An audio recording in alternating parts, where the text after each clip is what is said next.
In this video, I'm going to teach you how to change language in Naruto Ultimate Ninja Storm 4. It's a very quick and easy process, so make sure to follow along. You will be able to change the language and play through the entirety of the game on any language that you want that is available by going into the options inside of the main menu. So press Y if you are using an Xbox controller like I am to access the options. Here inside of the options, scroll down and eventually you are going to see this option, Voice Settings. It's under all of the main volume settings and right above the graphical ones. In here you will be able to choose between English and Japanese. As you can see, this will change all the voices inside of the game.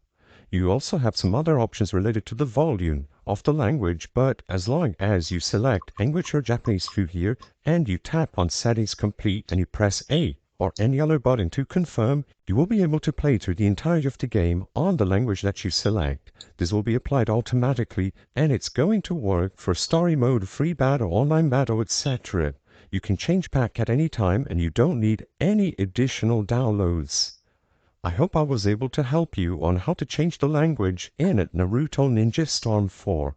If this video helped you, please be sure to leave a like and subscribe for more quick and easy tips. Thank you for watching.